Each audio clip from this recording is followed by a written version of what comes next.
Start करेंगे interference के बारे में, ठीक है। तो delta x upon lambda delta phi upon 2 pi होगा, intensity under root A1 square plus A2 square 2 cos delta phi होगा, intensity I1 I2 plus 2 under root I1 I2 cos phi होगा, constructive interference delta phi 2 n lambda delta x n lambda A max A1 plus A2 होगा, I max under root I1 plus under root I2 का square होगा, destructive interference minima होगा, delta phi 2n minus 1 lambda होगा, delta x 2n minus 1 lambda by 2 होगा, A minimum A1 minus A2 I minimum under root I1 minus under root I2 का square होगा, intensity I1 by I2 equal to A1 बटी A2 का square होगा, A max upon I minimum A max upon A minimum का square होगा, I max I minimum A1 plus A2 upon A1 minus A2 का square होगा, intensity width of slit की directly proportional, fringe visibility I max minus I minimum I max plus I minimum होगा, ठीक है। Average intensity I1 plus I2 होगा, distance between two successive wavefront equal to lambda होगा, in coherent source में cos phi हमेशा 0 होगा।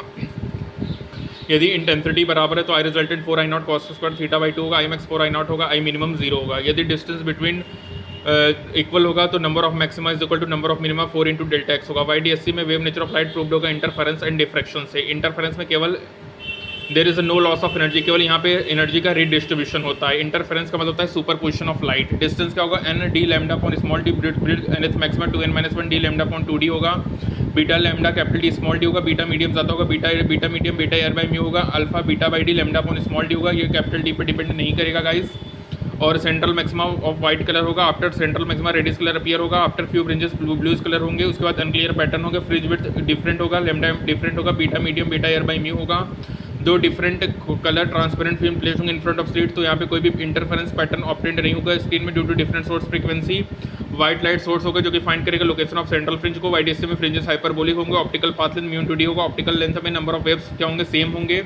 यदि एक थिन स्लैब को प्लेस करते किसी भी स्लिट में तो यहाँ पे सेंट्रल मैक्सिमा शिफ्ट होगा उसी साइड गाइस, ये इंपॉर्टेंट है। उसके बाद देखो यदि बोथ स्लैब प्लेस्ड होंगे तो mu 1 minus 1 T1 is equal to mu 2 minus 1 T2 होगा, ठीक है। यदि स्लिट्स इक्वल विड्थ के हैं तो intensity 4I0 cos square theta by 2 होगा, I मैक्स 4I0 होगा, मिनिमम 0 होगा। सभी फ्रिंजेस इक्वल विड्थ के होंगे, इंटेंसिटी सभी मैक्सिमा की सेम होगी, इंटेंसिटी सभी मिनिमा की सेम होगी। पॉइंट सोर्स का वेवफ्रंट स्पेरिकल होगा, लीनियर सोर्स का वेवफ्रंट सिलेंड्रिकल होगा, लार्ज सोर्स का प्लेन होगा। इंटरफेरेंस डिफ्रैक्शन पोलराइजेशन होगा, फोटो इलेक्ट्रिक इफेक्ट होगा, वेलोसिटी ऑफ लाइट ग्रेटर होगा, rare medium than denser medium. ये और कौन चीज़ हाइगन ने नहीं एक्सप्लेन कर पाया था, पोलराइजेशन फोटो इलेक्ट्रिक इफेक्ट के बारे में, ठीक है गाइस। अब बात करेंगे वेव डिफ्रैक्शन के बारे में, तो डिफ्रैक्शन में एन सेकेंडरी मिनिमा क्या होगा, N lambda A sine theta Y N lambda D upon A, secondary maxima 2n plus lambda by 2 A sine theta या 2n plus 1 lambda D upon 2a होगा। Linear width क्या होगा, 2 lambda D by A होगा, angular width क्या होगा, 2 lambda by A होगा। Intensity decreases होती है मैक्सिमम में डिफ्रैक्शन में, लेकिन इंटेंसिटी कांस्टेंट होगी इंटरफेरेंस में। जो विड्थ होगा सेंट्रल ब्राइट फ्रिंज का डिफ्रैक्शन वो ट्वाइस होगा नियर बाई मैक्सिमा से, 2 by A N by D होगा, ठीक है। एन इन्फिनिटी होगा तो ये प्योर इंटरफेरेंस पैटर्न होगा। फ्रेसनल डिस्टेंस क्या होगा, स्क्वायर बाई लेमडा होगा, रेक्टेंगुलर होगा sine theta lambda by A, circular होगा sine theta 1.22 lambda by A होगा गाइस।